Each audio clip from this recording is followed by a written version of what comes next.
Good evening. Thank you for tuning in to another episode of the Median Society. I'm your host, Anthony Mitchell, and tonight we're going to talk about living single in middle class America. Really going to focus on the black people, though. Thank you so much for tuning in. We can't do this without you, and we just like you to like, subscribe, and share on all of the podcast channels or YouTube and other selected environments that you use and watch podcasts and video podcasts. Tonight, we interview a phenomenal educator. This interview that I'm about to have is thought-provoking, troubling, and upsetting. It's upsetting because there is so much to unpack, and I just don't have the hours with our guests that it requires to walk you through what I've learned from her. Picture this. You connect on a Zoom call, and the person on the other end has a warm, engaging, and inviting smile. Second, you notice her sweater because it has a statement, "Pay me like a white man." My point in telling you this is that tonight's guest is simply amazing, a fighter for truth and what's right. I want to welcome an accomplished author, sociologist, and an associate professor at the University of Maryland, Dr. Kris Marsh. Thank you so much for coming to the Median Society, and we look forward to having a great conversation with you this evening. Thank you, Anthony. It's such a pleasure to be on the podcast with you this evening. Thank you. Dr. Kris, tell the audience about yourself. Give the audience some understanding of who Dr. Kris Marsh is. What made you center your PhD studies in sociology? And talk about your time in Africa. Oh, fantastic. One of the things that I say whenever I get a chance and the opportunity to talk about my research, it is very important to me. I decided early on in my academic career that I did not want to pimp the poor to make my academic career. And so what I mean by that is there were a lot of scholars that do not look like me. I identify as a Black woman. There are not a lot of scholars that do not look like me who have spent their entire academic careers talking about the Black poor. Now, we do understand that poverty and poor folks have been around and will continue to be around. If we even draw from the Bible talks about how the poor will be with us for all time. But for me, I wanted to look at people who had, quote unquote, done everything right. They had gone to college, they got the big houses, the big degrees, the big salaries, but their outcomes still didn't look the same as other racial and ethnic groups. So for me, it was really important to focus on the Black middle class because in spite of all of the isms in America, there is a Black middle class, and it's important that we have a conversation about the Black middle class. So all of my work, one way or another, centers on understanding avenues into the Black middle class or consequences of being in the Black middle class. I'm also really clear about the research that I do, that I really don't like to do interracial comparisons. And what I mean by that is that I don't like to compare Black Americans to white Americans. And the reason why I don't like to do that is because it makes whites Americans like the referent group or makes them the gold standard and everybody's trying to reach that standard. So the work that I do intra-racial comparison because there's enough variation in Black America where I never ever have to compare us to another racial and ethnic group. And Black America is not the same. They're not a monolith. There's variation. So I'm the kind of scholar that wanted to do intraracial comparisons. And I also wanted to focus on a group that doesn't get much attention, being those in the Black middle class, which leads to how I got to South Africa. One of the things that's really interesting about South Africa in particular, or sub-Saharan Africa.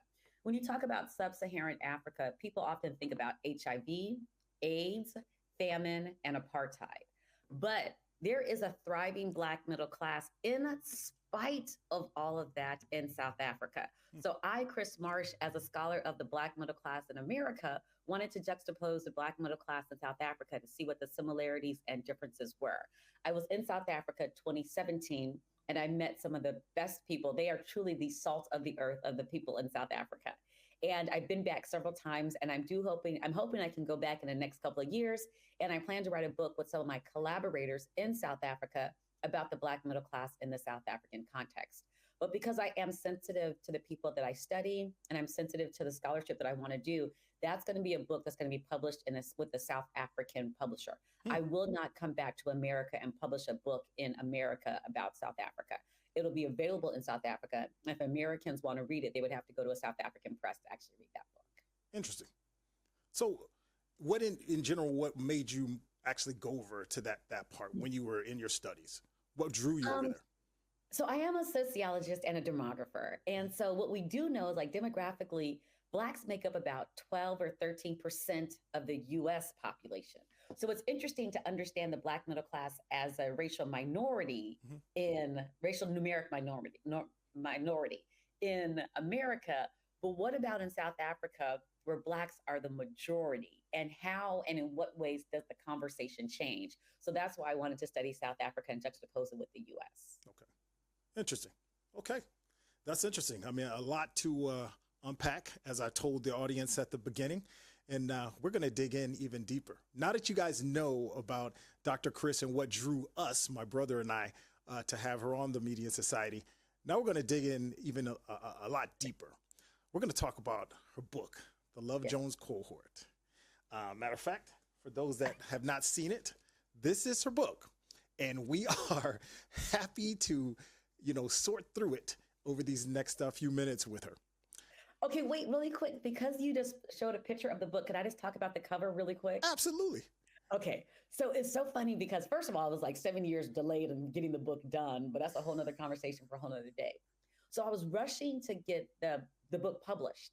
And I always said I was going to have this Ebony magazine cover for the cover of the book, Mm-hmm. but I had to go through copyrights and all that kind of stuff. So I said, nah, I'm not going to do that at this point. Let me find something. So because I'm talking about singlehood, I wanted like single individuals like on the book, like somebody at a coffee shop, somebody shopping, somebody doing yoga, somebody walking a dog. And so I looked at all, and that Black people doing those things. And I looked at all of the artists that were the illustrators for the little animations. Mm-hmm. And I realized that most of them were not Black. In fact, a lot of them were for Russia for some reason. Because the publisher gave me like a link where I could go and find pictures to choose from. So all the pictures I chose from, I had to do my due diligence and find out some background about them because I didn't want to put like a non-Black illustrator on the cover of the book. So they were all like from Russia. And I said, I can't do that. So I actually found a quilt. There's a Black woman who would bring young Black and brown children to her house to teach them how to quilt. So the cover of the book is actually a quilt that woman made. And it's so impressive that it fits so nicely with the conversation. And we think about how friends play a central role in the lifestyle of those that are single and living alone. So the cover absolutely means something to me. It's very important. You're very Besides it being deliberate. stunningly beautiful, I think it's a beautiful quilt. Yeah, it's very nice. I mean, you're very deliberate, even down to we were talking about, hey, is that you on the audio book? I remember having the discussion with you, and you said, no, it's not me, but I let somebody else that was in their lane be able to do that. And I was like, you're very deliberate in interacting and showcasing and sharing business with the African American community, and I appreciate that. That's a really cool thing because a lot of people don't do that. Yeah. Yes. I was very deliberate about that. I also talk really fast too. And I was like, let's let her get her bag. I was like, that's what she does. See? We all get paid on this. But like, yes. And I'm unapologetically Black. And so I wanted to make sure that there was a Black narrator narrating the book. See? This is why we love Dr. Marsh. See, people, you're going to start to understand why we went and after her to get her on the show. She's a great woman. I was eager to come on the show. I appreciate it. Why did you write this book? Go in depth and tell us, why did you write this book? There's some terms in here. You're very transparent throughout it. But why did you write this book? And Salah, Salah versus single. Like, why didn't you just say single? Oh, I know, right? Shoot, I wrote the book because I wanted to. Okay. Okay. Here's what's interesting about the book. I'm so tired of having this conversation. Why aren't Black women getting married? Mm-hmm. And why don't Black women have children? Now, there's other people they're talking about too, but really we're mostly talking about Black women. Mm-hmm. So for me, I wanted to look at this that if we keep asking that question, what we're doing is we're superimposing a deficit model on Black women. And I really did not want to do that. I wanted to talk about, okay, demographically, we know that the marriage rates have changed for all racial and ethnic groups, but it's much more pronounced for Black America. I wanted to know how people are living their single lives. What are they doing in their single lives? So that becomes a very different conversation versus like, why aren't you married? Why don't you have any children? And at the end of the day, the reason why I really wrote the book is because I want everybody to read it, but I also want to destigmatize singlehood. Mm-hmm. And it's really important that we destigmatize singlehood because you have so many people that are willing to stay in or be in relationships that are oppressive, toxic, unfulfilling, and unrewarding simply because they don't want to hold the title of Mm-hmm. single. So I want to destigmatize singlehood. I want people to think about singlehood in different kind of ways. And I say it very clearly at the end of the book. After reading this book, I hope you're just as likely to ask somebody, why are you married? Uh-huh. As you are to ask somebody, why are you single? Yep. We always ask single folks why you're single, but we don't ask married folks why you're married. If we continue to have that line of questioning, we continue to privilege marriage and we stigmatize singlehood. And you'll find people that'll stay in relationships that are simply not good for them and or toxic, unhealthy, and not beneficial to them simply because they don't want to have this title of single. Mm-hmm. So I really wrote the book to destigmatize singlehood and to get us to think about how we just openly think negatively about singles. Makes So sense. that, yep. So Yep. the first 3 to 4 chapters of the book, you're stating a lot of demographics and statistics.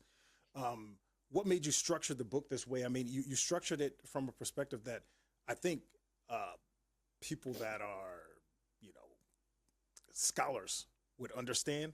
And then you structured the second half of the book to where the regular person would understand. This is my take. This is this is just me saying this. I'm not saying that that's how you did it, but that's how it seems to me because I read through it, and I looked at, okay, she's setting us up the first 4 chapters to understand what she's talking about in the latter chapters. Is that what you were trying to do with it?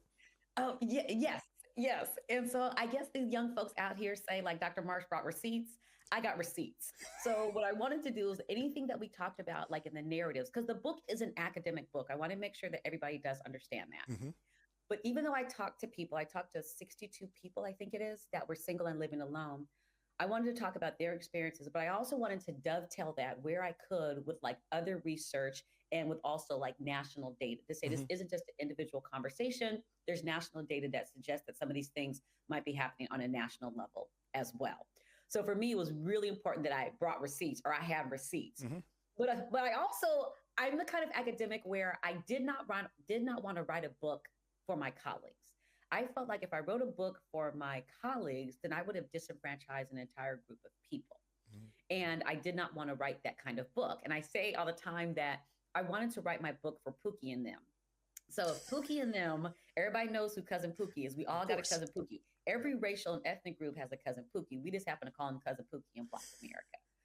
But if Cousin Pookie and them are talking about the book on the corner, then my colleagues will have to respect it and appreciate it. But if I write the book for my colleagues, I disenfranchise an entire group of people. Mm-hmm. So I try to start the book at chapter 2 because Mm-hmm. there is a substantive difference between the introduction in chapter 1 and chapters 2 through 10. Yep. Cambridge, because Cambridge University Press is a top academic press. Mm-hmm. They came back to me and they were like, ma'am, we are Cambridge. You are going to have a theoretical chapter in this book. I tried to get away without doing it, but they didn't. They wasn't going down. Mm-hmm. So the introduction and chapter 1 are very theoretically dense. Gotcha. If that's not your get down, you don't really appreciate theory and it's a little bit theoretically dense, hold on till you get to chapter 2. Once you get to chapter 2, it'll be a very different read. And for me, since I am a scholar and a professor, I was trying to teach people stuff along the way. And so I do think that in every chapter, you will learn a little bit of something in each chapter. Absolutely. I think there's a lot of transparency in this book because I mean, even at one point you start talking about how you and your sister were living together at one point. Yes. How much would you say of this book? Because when I went through it, how much of this book really was spearheaded from your life experience, so to speak, as opposed to what you studied with people? And I think it's a little bit of both. And I think what's happened over the years, When I first came to sociology, or when we think about like it's social sciences, you have to be objective. Hmm. And I don't know that you need objectivity to really understand a universe, a population, an idea. Hmm. In some ways, I think that it's important for you to have some empathy and sympathy with the group to better understand the group. And the reason why I say that also relates to how I wrote the book. And I say this in the preface of the book. My book is a politics of citation. Hmm. And what I mean by that is that I am citing Black scholars that talk about Black family. There are a whole bunch of scholars that don't look like me who have spent years talking to Black community and now become the expert on Black community. I'm like, au contraire. I do believe that there are a lot of Black scholars that do similar work. We just don't get the visibility. And for me, it was really, really, really important Hmm. that I cited Black scholars and included Black scholarship. So some of these things are things that I absolutely lived. And so since I absolutely lived them, I can add more context. I can add more texture to the narratives because I actually live these experiences too. So Hmm. for me, it was important that I was like my respondents were like co-creators in this project in some ways. Gotcha. Gotcha. Okay. Yeah. Let's carry on about your book. Yeah. Chapter One more thing I 10.1. want to say about the book, if people do decide to buy the book, I didn't say this earlier. Oh, go The for it. introduction to chapter one are very theoretically dense. It is an academic book, and it may feel a bit like an academic book when you pick it up and you start to read it or you listen to it, because I also have a lot of footnotes in the book. One of Hmm. the things my editor said to me is that, Dr. Marsh, sometimes you go off on a tangent when you're writing or possibly even talking. You might hear that so much already. But so if you feel like you're going to go off on a tangent, put things in a footnote, but try to keep your footnotes to a minimum. So I was like, okay, so I think I have 120 footnotes in the book. And I am a lazy reader, period, full stop. And if there's footnotes at the back of a chapter, the back of a book, I'm absolutely not going to flip back there and read them. So I helped you out as the reader, and I put the footnotes at the bottom of the page. But the footnotes are really important to me as a sociologist, Hmm. as a Black woman, as a single Black woman. So please do take the time to read the footnotes. There's some really good golden nuggets in the footnotes. I'll just mention two things, but I won't tell you them. So hopefully you go buy the book. One is about a scholar named Anna Julia Cooper. You probably don't know her name, but you probably know W.E.B. Du Bois. Hmm. The reason why you don't know her name is because the rumor is W.E.B. Du Bois, a Black scholar, was a gatekeeper from letting Anna Julia Cooper, a Black woman's scholarship, get published. There's Wow. also a conversation about um, Venus Hottentot. Venus Hottentot. I'm not going to tell you who that is, but it is a footnote. I'll tell you who it is in the footnote, but I think it's really important that you read the footnotes. But I put some really interesting things in the footnotes that I think will just kind of grab your attention. They're not about singlehood, but as a scholar, I always want to just like give you little golden nuggets and little knowledge, points of knowledge. Hmm. Yep. Well, we're going to let you dig in a little more as a scholar because I need you to explain stress process model and allostatic load symptoms. So, You chapter know what is really 10.1. funny? And I was in Ohio just the other day, and I was talking to somebody, and I told them I was 50 years old, and they were like, "Ooh, Black don't crack." And you hear that moniker all the time, Black don't crack. Here's what we have to understand. Good Black don't crack. This is true. But what we have to really understand is that being Black in America is not easy. Nope. Here's what we know from the data. Stress can change the molecular structure of the body. Hmm. So, being Black in America is not easy. People may look good on the outside, but internally, we can be internalizing some of these stressors that we're going through on a daily basis being Black in America. And that's really important for us to think about. It is not easy. And I say it everywhere that I go. If you are over the age of 5 and Black in America, I absolutely think you need to see a therapist. I am trying to destigmatize mental health. Hmm. I see my therapist every Monday at 10 o'clock, and I have and I tell all my students, and everybody knows, I have my mental health Monday where I do all of the things that I want to do and none of the things that I have to do. And typically, I want to be on the golf course golfing on a Monday. Hmm. But it's really important that I don't internalize the stress, because the stress of being Black in America and single and poor and a woman it can literally change the molecular structure of your body. And you can find yourself with high cholesterol, You can have high blood pressure and so on Hmm. and so forth. So I think it's really important that we continue to have this conversation about mental and physical health and how they are connected. Interesting. This is true. Well, so talk about the health effect on singlehood for women versus men, because I know you Yeah. go into that in your book. Talk a little bit about that. Yeah.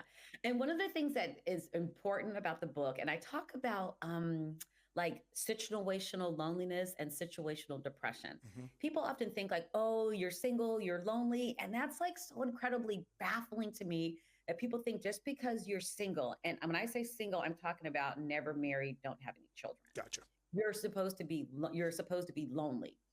The data is pretty clear on this. It's like just because you're single doesn't mean that you're going to be lonely. And if you are going to be lonely, it's not going to be this debilitating loneliness where you're going to pull the covers up over your head. You're going to stay in the bed for 6 weeks. You're not going to get out of bed. You don't eat. You don't sleep. None of that kind of stuff.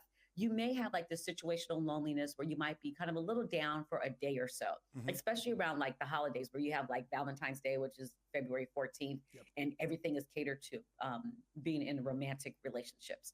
But then what the respondents said in the book over and over again is that when they do have these bouts of like situational loneliness, their friends play a central role in their psychological well-being. Hmm. And in particular, the women really had non-romantic nurturing relationships, also known as friends. Hmm. And they normalized that. They had their sister circles, they had their girlfriends, they had the people they go to brunch with, they go to church with, they go golfing with. Men didn't necessarily say that to the same degree that women did. Hmm. In fact, the men often said that if they have these non romantic nurturing relationships with other men, people might think that they're gay or people might think that they're soft. Hmm. So, getting back to the initial question you asked about why I wrote this book, Anthony, one of the things I do hope that comes out of this book is I hope that we can normalize non romantic nurturing relationships with men because women tend to have those, but men don't have those to the same degree. So I Hmm. hope after reading the book, we're much more open to having those non-romantic nurturing relationships and automatically don't default to they must be gay, they must be soft. I No, they're gotcha. just having these non-romantic nurturing relationships. The other part of that conversation I think is really important that we often put all of our eggs in the romantic basket. People Hmm. say, oh, I'm not in a relationship. I think it's really important after you read this book that you clarify what kind of relationship you're talking about.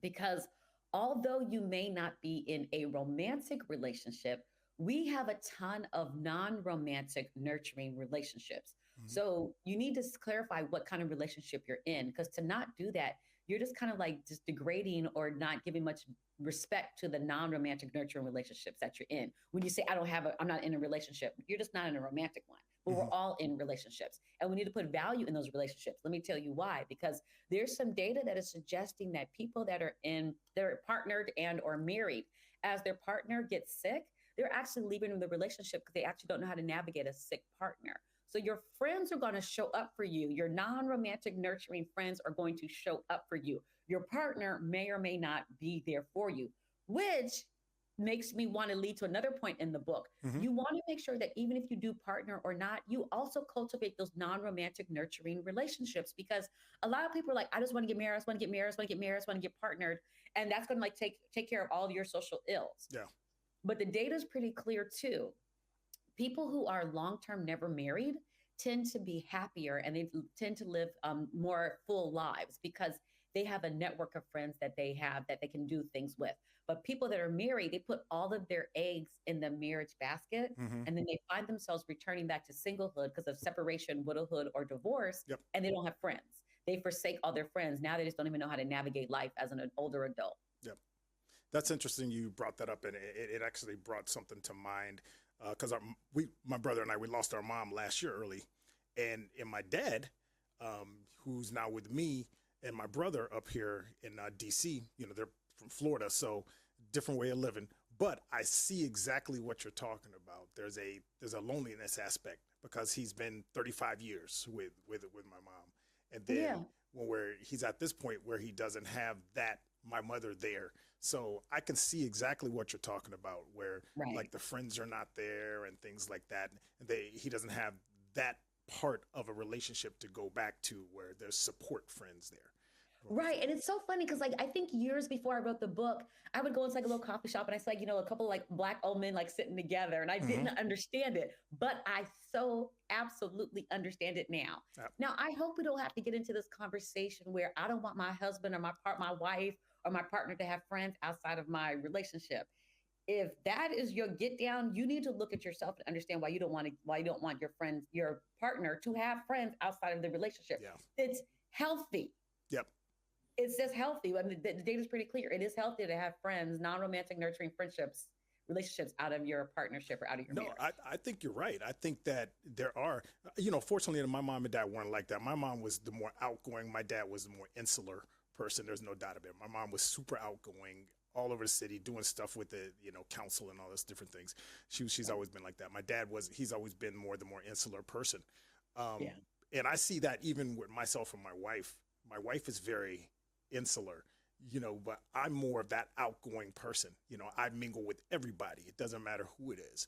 And she has her, but the difference is she does have her friend bases, and I have my friend bases. You know, Yeah. I don't know. I mean, look at reading your book. I could see where a lot of these things actually translate even into married couples. I think there's a singleness inside of married couples for some, because I have friends that they don't do anything with their spouse, so it's like, so I could see where even some of the stuff you're talking about in your book applies to even married couples and people who are being single while they're married, so to speak. Oh, Not that they're cheating absolutely. or anything like that, but you understand what I'm saying. Oh, absolutely. I remember I was in the airport one day and I was, talking up my book in the airport. 'Cause I'm talking my book up everywhere I go. That's what's up. And Yeah. it was this Black man and he was married. And he's like, "Well, I'm married. I don't need to read the book." And I was like, but an attitude like that, you ain't going to be married long. This is true. Because I think, like, here's what's interesting. The book is for everybody. You don't have to be Black. You don't have to be middle class. You Yep. don't have to be single to read the book. Yep. I decided to insert myself at the Black middle class conversation, but singlehood is happening globally. Mhm. And here's what's interesting about singlehood. All of us have held the title of single. That's true. Pregnant pause for emphasis, right? Yeah. So we've all been single. Some of us are married now. Some of us are just leaving singlehood. Some of us are long-term single. Some of us are returning to singlehood. We've all held the title of single at some point in time. If you're married now and you're like, "Oh, I no longer hold that title," but you probably also have friends Mhm. that are single too. Yep. And you need to think about how to strengthen your own marriage by understanding singlehood. So everybody can learn from the book. So it's really not just for singles. Everybody Absolutely. should Yep. and could learn something from reading the book. Okay. Well, Dr. Marsh, you have given us a lot to chew on. No doubt about that. Okay, wait, can I talk about the title, where the title came from real quick? Sure. Okay. So like I was saying earlier, I'm really trying to make sure that I educate folks, because when we think about the higher education, 33% of the US population have a bachelor's degree, right? Mhm. So it's a select group to begin with. Yep. So not everybody's going to go to college. And so because they're not going to go to college, I wanted them to learn like different kind of terms and ideas and blah, blah, blah, blah, blah. So I decided to settle on the Love Jones Cohort. Mhm. Cohort is a traditional demographic term that means basically a band of people that age through time together.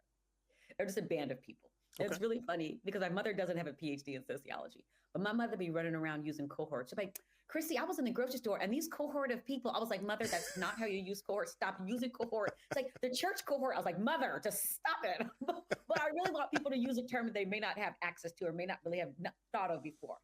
But also the term Love Jones. Mhm. That the Love Jones cohort, the Love Jones part is based on the movie Love Jones. Mhm. So if we think of like the quintessential Black middle class or upper middle class family on TV, we often default to the Huxtables on the Cosby Show. Uh-huh.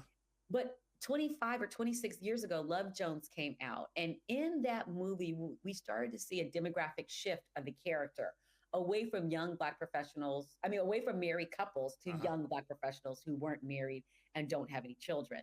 So I wanted to kind of draw from pop culture with Love Jones, which is a staple in Black America.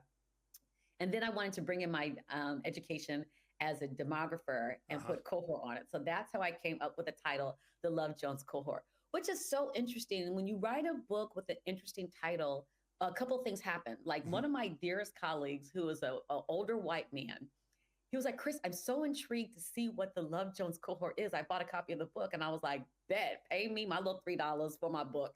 Because the book, Cambridge University Press gets 90% of each sale. I get $3. Yes, there we go. Yes, I get $3 on each book. So please buy my book. Don't make copies of it. Get a PDF. I need my $3, please. But also, when you write a book called The Love Jones Cohort, sometimes people just like walk past or see it and they be like, it's a nod to Black America without me even having a nod to you. I'm like, oh, we get you, Dr. Marsh. We see you. Yeah. And they pick it up. Yeah. So the title has been quite a point of conversation. And I really am happy with the title. And sometimes people call me like Dr. Love Jones. I was like, no, it is Dr. Kris Marsh who wrote The Love Jones Cohort. What's interesting, we're going to get you back on here later in the year because we're going to talk about the role the church has played in, I think, I'm going to just be honest, I think the church has played a big role in separating black men and black women to some degree, because I think I'm going to talk about Dr. Umar for a little bit. He brings up a good point sometime about that the women are married to the pastors. And it does feel like that from time. So, when you hear this kind of thing, anyway, I'm not going to dive into it. Yes, your book plays a big role. Oh, I would love to come back and talk about that.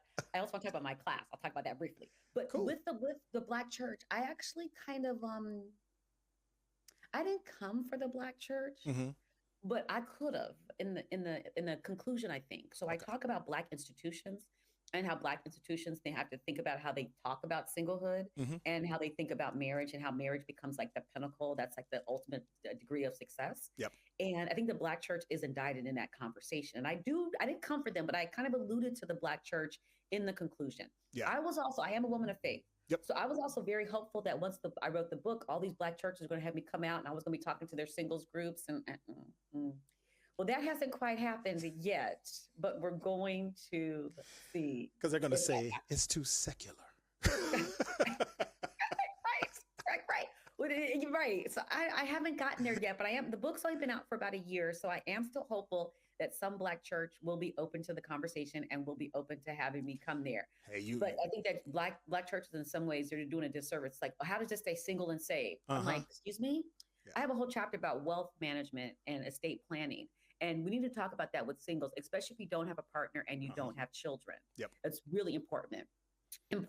And thinking of like later life decisions, it's really, really, really important. And the way in which we define family, I think the Black church, in general, the way in which we define family needs to be revisited. I think the Black church needs to revisit that as well. So yeah, the Black church has some work to do, and I would like to engage in those conversations, but I just haven't been invited to those conversations. Wait till we introduce you to some people. I got some good people to introduce you to. Right. It's going to be interesting. I also want to come back at some point and talk about some like the classes that I teach, because I'm teaching a whole class on the Boondocks, the animated show, the Boondocks. And we have so much to talk. What do you think about this new Good Times that's coming out? What did you say? What do you think about this animated Good Times that's getting ready to come out? I didn't even hear about that. Yeah, Netflix is getting ready to start on Stephen Curry, whatever they call him, basketball player. He's producing it along with Seth MacFarlane and all these other people. But yeah, they're animating Good Times, and it's coming out on it almost looks like a Boondocks type thing, the way that they're animating it. But yeah, no, I would love to have you on. We're going to talk about your classes.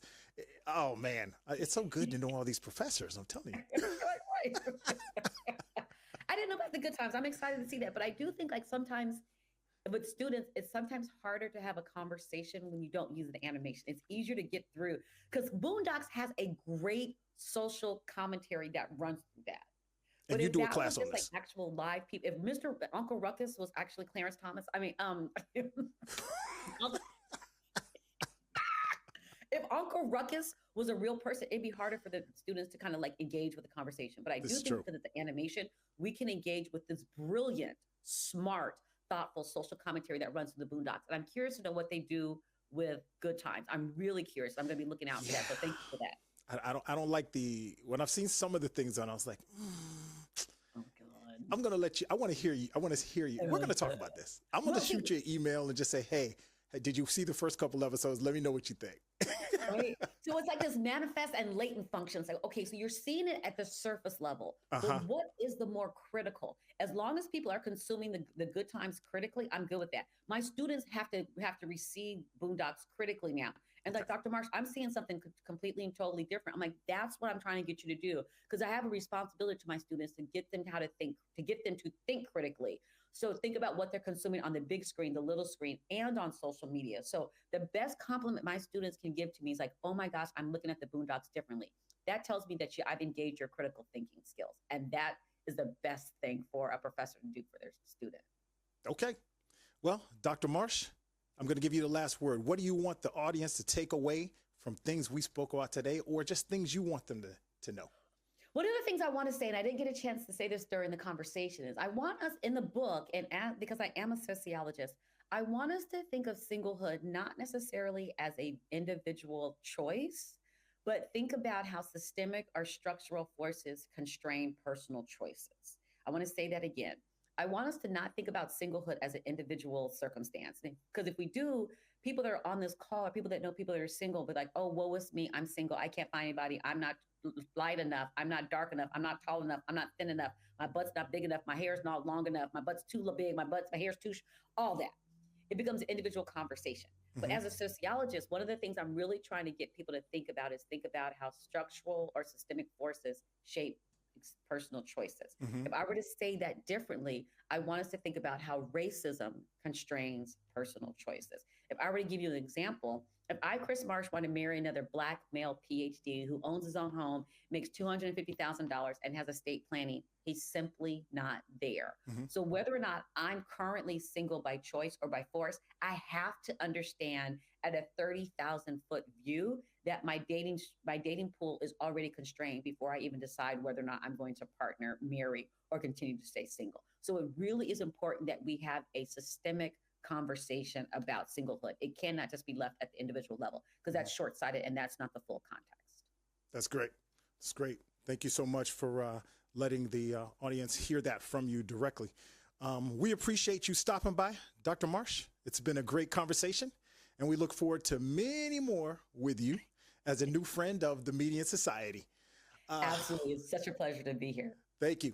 Thank you all for tuning in tonight, whether you're listening or whether you're viewing on our YouTube channel. We thank you so much, and we can't do this without you. Please like, subscribe, or share. And once again, I'm your host, Anthony Mitchell, the Median Society, and we're out.